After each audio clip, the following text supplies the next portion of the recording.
Hello everyone and welcome to the Data for Food 2030 podcast. In this podcast series, we will focus on the project's 9 case studies. These are real-life examples that aim to map and improve the data economy for food systems. In today's episodes, we spotlight the case study AgData Interoperability towards a European data space. To further explore this case study, I'm very happy to welcome Eva Maes from our project partner ILVO.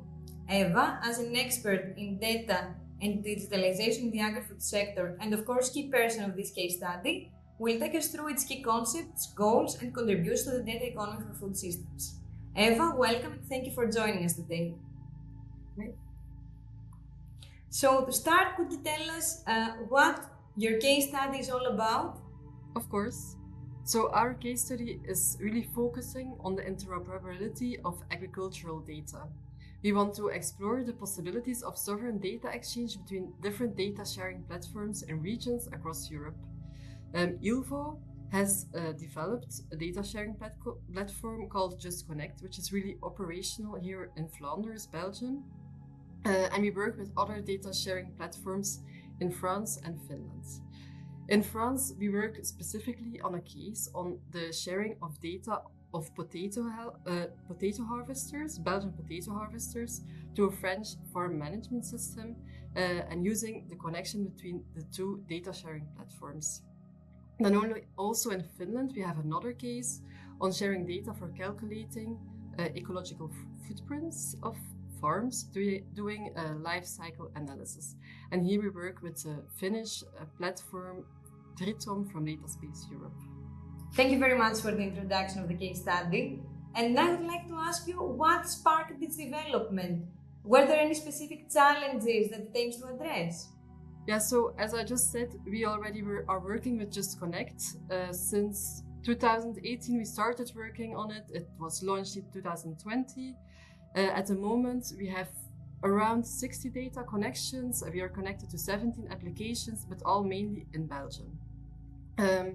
It's really an operational platform, so we have around 3,500 Flemish farmers at the moment and really evolving. Every month there are more, but there's really a recurring question of companies that are internationally active, and most of the companies active in agriculture are internationally active. There's a lot of exports, machines are being used in multiple countries. So they really want a solution for interoperability with systems in other regions and countries, but they want to have just one connection and use the systems they know here. And yeah, we're not the only ones having this challenge. The development of an agricultural data space is being discussed since several years. This discussion is also embedded in the European data strategy that puts forward the development of common European data spaces in several big sectors, so also in agriculture. The Data Act and the Data Governance Act also came into force in the framework of the strategy. And in this Data Governance Act, for example, the term data intermediary has been established, and these data intermediaries are organizations or services that facilitate the sharing and access of data between different parties. So really, Just Connect and other similar data sharing platforms they really fall under this definition. And within this case study, there's also an exploration of how to meet all the requirements of this. You gave us a very nice overview of the challenges that you aim to address, but now I would like to ask you something more focused on the case study's goals. Which are the goals that you aim to achieve through this case study? Yeah, so the main goal is to test innovative solutions to enable this data interoperability. These are solutions on a technical level, so really testing technological components. This can be on identification of farmers and companies, on consent management, which is very important in our sector, on common data catalogs, standardization, etc. But it's not only the technical aspects that we look at, the business and governance aspects are equally important, because every data sharing platform and company has its own business model. More and more companies are also developing data-driven business models. We need to see, if we work together, we want to share data, how we can include this collaboration in existing business models. There's also this existing legal framework that we need to take into account if we want to make contracts on how to collaborate, how we can do this in the correct way. And then a second very important goal is that we want to test these solutions on real-life business cases. And we really want to demonstrate how to work on a European federated data space for agri-food stakeholders. Of course, and as you mentioned, you want to have a real impact in the market, and I want to ask you something about that. How do you see the outcomes of this case study making a difference for stakeholders across the food systems? Is there any benefit that they can have through this case study? Yes, we hope so. So the development of data sharing, of data spaces, it's very quickly evolving. We're really in a transition phase. So there are so many solutions being proposed, already developed, but not a lot of them are really implemented or thoroughly tested. So this is what we want to do. We want to test them and show what is possible, why you can make certain choices. We want to be also a model for other data intermediaries across Europe. And then what's also important for us, data sharing, it's always a means, not an end of a solution. So we really want to show that these solutions are very useful for real-life business cases. I mean, we want to be able to show the added value of data sharing and a data space. Can you walk us through some of the key activities or strategies that you're using to reach those goals that you just described? Yes. To start with, we really need to understand each other's systems very well. And these systems, it's on how we share data, so all the different aspects, as I already said, on identification, consent management, standards, what are we using, but also on each business case itself. So if it's to calculate ecological footprints, for example, we really need to understand how it's done in Finland, how it's done here, but also how our collaborations, which companies are interested, how farmers look at it and how farmers contribute to it. So that's the first step. Then we develop some scenarios for data sharing to be sure we work towards a sustainable case that can also be upscaled later on. We don't want to just do it as a test and keep it there. So we see where are data providers, data users, the data rights holder, on which side are they? Often there can be data user in Belgium and a data provider in Finland, but it can also be the other way around. And the systems need to, we need to differentiate systems depending on the scenario. Then we can also see which building blocks are missing and look for which solutions do already exist for these building blocks. Are they already being developed or tested?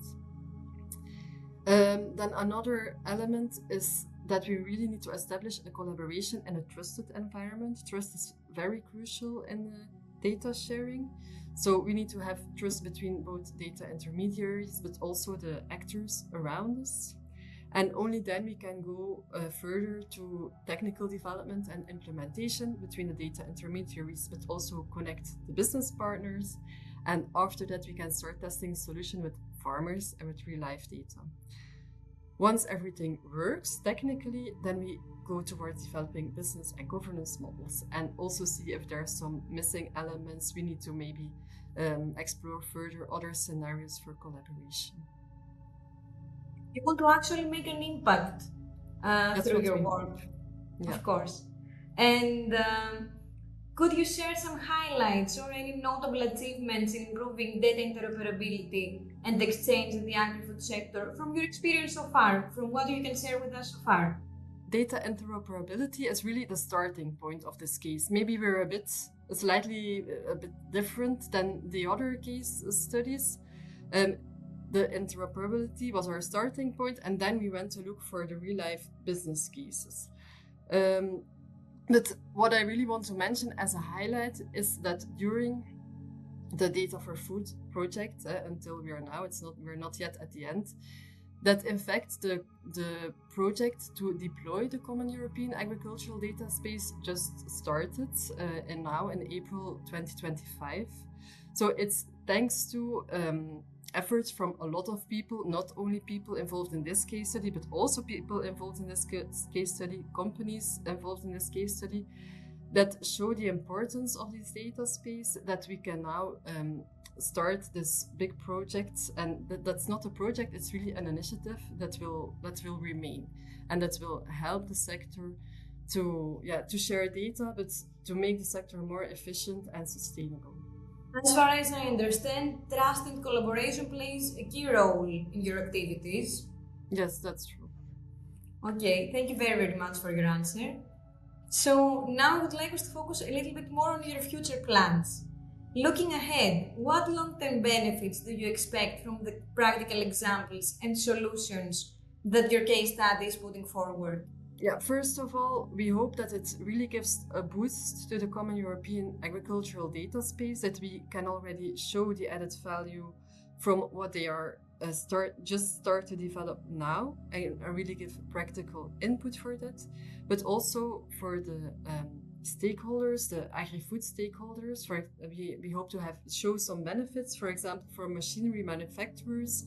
At the moment, they have often their own systems, but they're almost all internationally active, and it's really an added value to be connected to other systems. It has a big added value for farmers to have this machinery data in the farm management system. They already know that is probably maybe more local system. Also for the LCA scan results, we believe there will be a lot happening in the coming years. We noticed that in retail consumers there's a growing interest in these ecological footprints. How has my food been produced? And then we cannot just have in each country a separate tool that calculates differently with other standards. We need to be able to share information, trust that calculations have been done using the same standards in the same way, so we can interpret results from other countries as well. And now I would like to ask you one more question. How does your case studies helping to create a trusted environment for farmers and small food producers, especially when it comes to sharing and using data in short food supply chains, which is a very important question to address? I already mentioned consent management, and in fact, it's all about this. The farmer collects a lot of data, or a lot of data is collected in their farm by machines or advisors, for example. But data in general is not stored at farm level, but in the companies that are working with them. So if data is being shared, it's important to give back control to the farmers on who can have access to the data of the farm and for which objective. And this is really a basic principle of data sharing in agriculture in general, but also of the data intermediaries.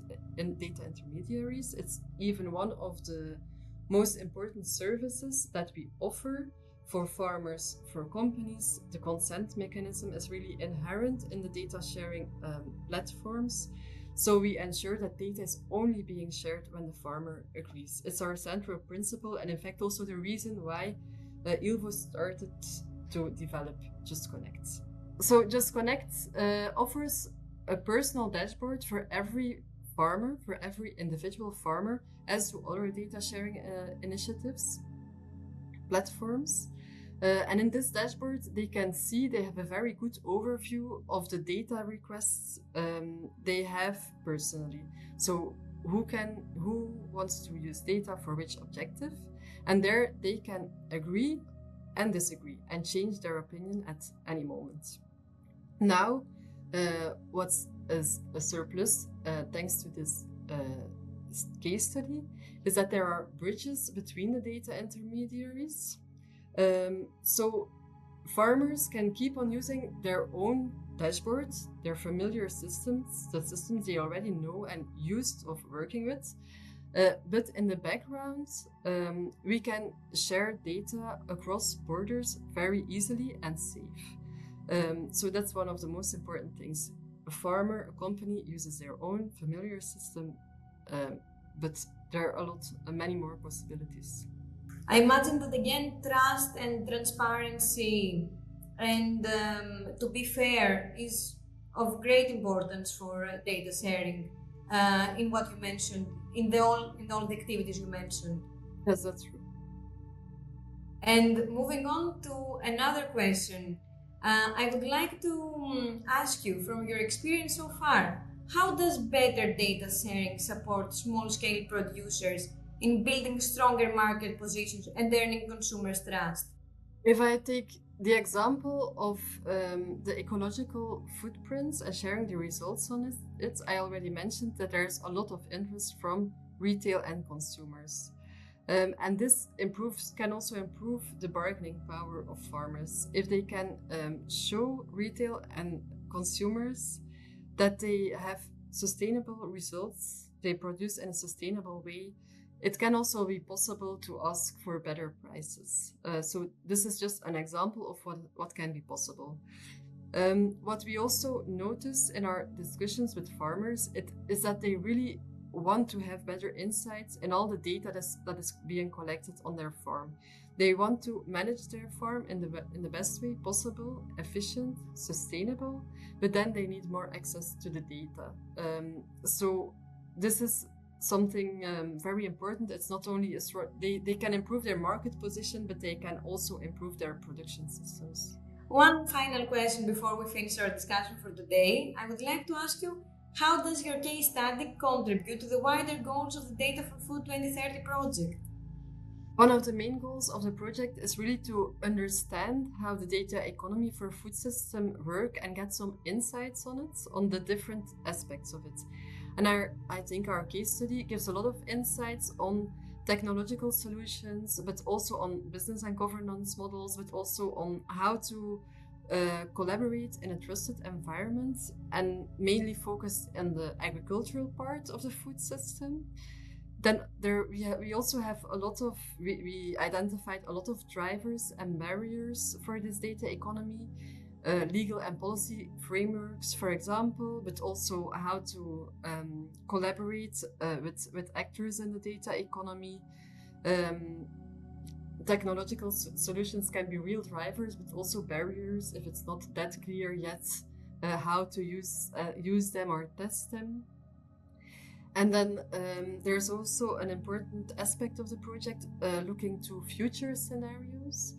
And our case study is really forward-looking. We want to be this common European agriculture data space to become a success, and we want to contribute to it and give some insights on how we can work towards that. Thank you very much. So you support the Data for Food 2030 project's wider goals in many ways. Thank you very much for joining our podcast today and for sharing all your insights. Thank you, and have a nice day. You too. And as for you, dear viewers and listeners, thank you very much for watching this episode. Don't forget to stay tuned for all the next episodes.